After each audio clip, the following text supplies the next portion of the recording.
We often see ambient guitar players with huge pedal boards, and it's easy to jump to the conclusion that we need almost any pedal effect imaginable out there to play ambient guitar, and this is far from the truth. In this video, I'm gonna convince you that most effects out there, you don't need them to play ambient guitar. So here are the top effects you don't need for ambient guitar. Your wallet will thank you. I'm gonna go in categories. Number one, this is gain pedals. You don't need overdrives or distortions or fuzz pedals to play ambient guitar. You just need a great clean sound. Most of the times, if you are blending overdrives in washes of reverbs, this is not going to sound so great.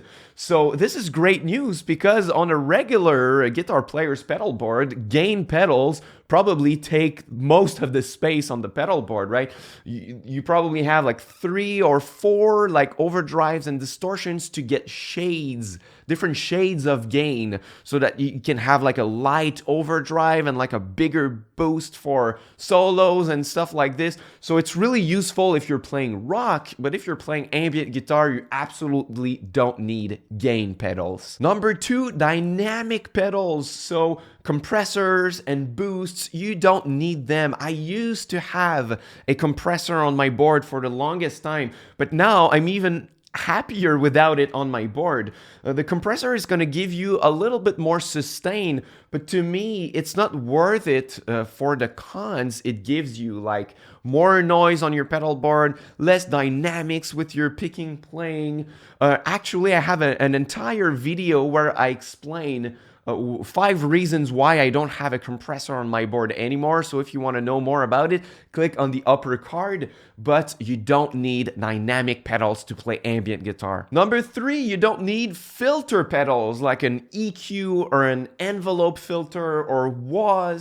Like if you absolutely need like EQ controls on your pedal board, this is not a good sign. You should be able to have a great tone just with the EQ control of your amps, or even like the tone knob on your guitar right here. And if you cannot get a good tone with that, I would rather solve it at the source by getting a different amp or a different guitar to make sure that it sounds good without the need for an EQ pedal or anything like this in your chain. Number 4, you don't need pitch or frequency pedals.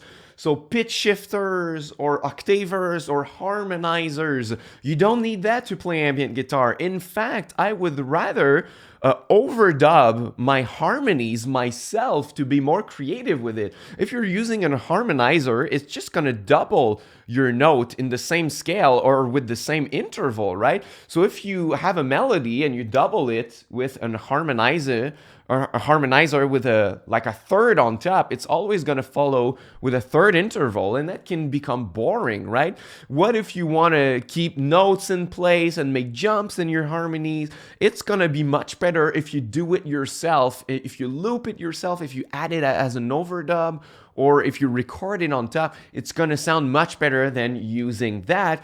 And more than that, you could actually replicate some of the same stuff it does if you have a great shimmer reverb on your pedal board. Number 5, you don't need simulators like an acoustic simulator or like synth pedals to make you sound like a synth. You don't need to try to emulate other instruments to play ambient guitar. We have techniques like swells and drones that can give you different textures that are interesting enough to make your ambient guitar arrangements without needing to emulate other kinds of instruments. We have our own techniques that you can learn. I have plenty of tutorials that you can watch on my channel for that, so you don't need any kind of simulator. Number 6, this is a big bomb. You don't need modulation pedals. So phasers, flangers, ring modulators, tremolos, chorus, vibratos, etc. There are so many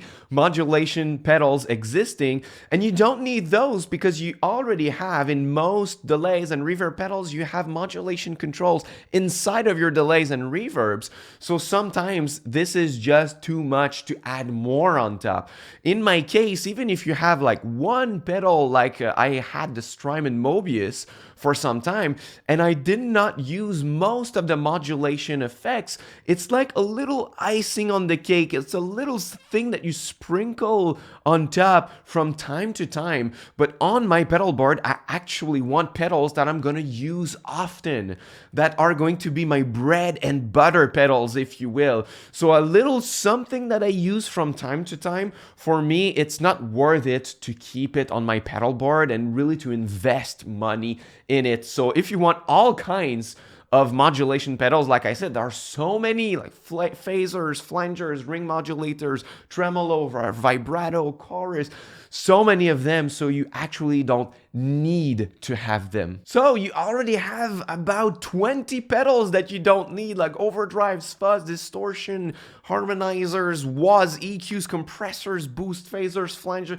Like, you don't need all of that, which brings me to the next question. What are the pedals that I do need to play ambient guitar? And I have the big four: delay, reverb, a volume pedal, and a looper.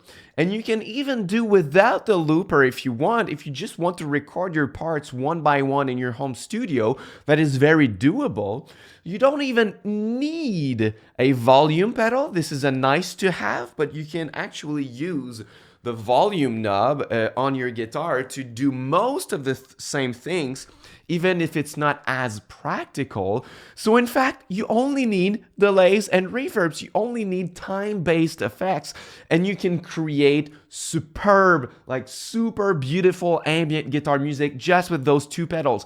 So if you are on a tight budget, you cannot build a big pedal board, just get a delay pedal and a reverb pedal and you can get started. And if you want to go a little bit further, get a volume pedal and a looper pedal, and you will have everything you would ever need on your pedal board. That being said, if you don't need most pedals, it doesn't mean that you shouldn't get any of those. You just have to be more conscious that you don't have to get all of them, but you can get a few of those if you want, if that's your style. So if you still want a gain pedal to experiment like with fuzz and reverbs, and you use that often, go for it. Like on my pedal board, I actually have two of the pedals that I said you don't need. I have a chorus vibrato pedal with my Strymon Ola because I like to have this different kind of vibrato-y texture, and I use it really often in my songs. So that's why I have it on my board. And I have an Octaver pedal also because I like the sound of adding an Octaver on my swell a lot more than using shimmer reverb.